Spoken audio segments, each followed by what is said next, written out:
was working a job somewhere once, getting a tour through some of the office buildings and areas, just getting an idea for what was going to be installed. And I looked up into the ceiling and I saw that there were three different PIR, basically motion detectors, up in the ceiling. And that's not uncommon for large rooms, but all three of them were practically right next to each other. And I, talking to the guy, said, "Well, what's that?" And he said, "Oh, that's a sensor for the lights." And, huh. And the one next to it, "Oh, that's for the AC system." Cool, cool. And that one there, and he says, "Well, that's for the security system. If nobody's supposed to be in here, we can determine. It's a security add-on." Okay, neat. And I looked at him and I said, "Just out of curiosity, why don't all of your systems just use one sensor?" And he stops and looks at me and goes, "Huh, I don't know." Hello, and welcome to Chaos and Controls, the show where we talk about modern devices, technology, and techniques for automating your home, business, or life. Now, in all fairness to our opening story there, sometimes it does make sense to have even the same type of sensor separated out for different systems. For instance, we don't want the AC system necessarily to be able to compromise the security system in some vault somewhere that is super high security.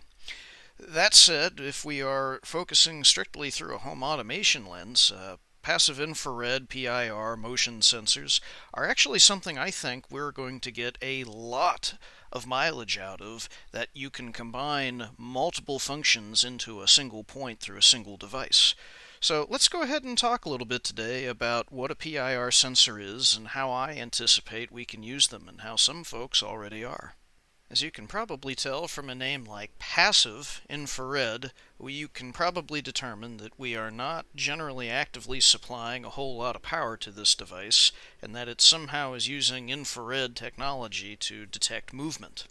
And so it's not quite as fancy as having a thermal camera up that's looking for high body heat or anything.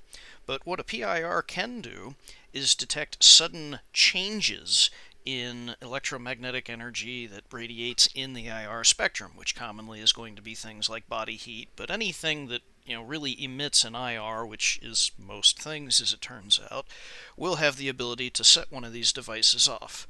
Typically, they are a digital input, which means that all we get back is a simple yes or no for motion has been detected, and they are somewhat tunable, looking for how much of a difference we have to see before we trigger a threshold and indicate yes, there is some form of movement. These are common enough. You may have some in your house already for things like your lighting systems, your security systems, if they have motion detect. Some places do, some places don't. And probably not in home automation, but as I alluded to in the opening story, it's common enough as well to use them as an occupancy sensor so that we're not trying to cool down a conference room that nobody's in. And on the home automation side, I'd really like to combine all of those functions into one.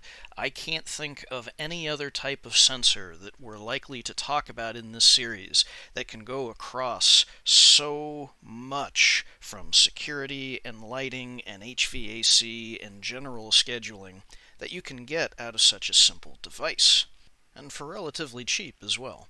Chances are you've seen PIR sensors before. Anytime that you see up on the ceiling something that almost looks like a half a golf ball sticking out, the characteristic Fresnel lens is easy to spot.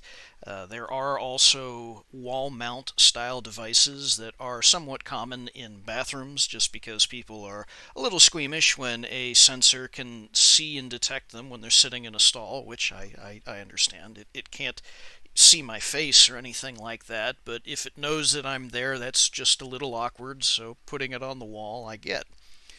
And having the Fresnel lens helps focus everything down so we don't have to spend as much material on the active sensor portion while still collecting from a wide area so that we can cover quite a bit of distance and determine whether or not some motion has been detected there. And so, as I've alluded to previously, we get some sort of a digital input coming back from these, and we can use that to determine if somebody is present. If we put some sort of a PLC or an Arduino or even a Raspberry Pi or some sort of controller that is cheap enough to properly utilize in home automation, I really foresee a future where we can get some good mileage out of this type of device. In any case, that's about all I have for you today. You all have a good one, and we'll talk about something else next time.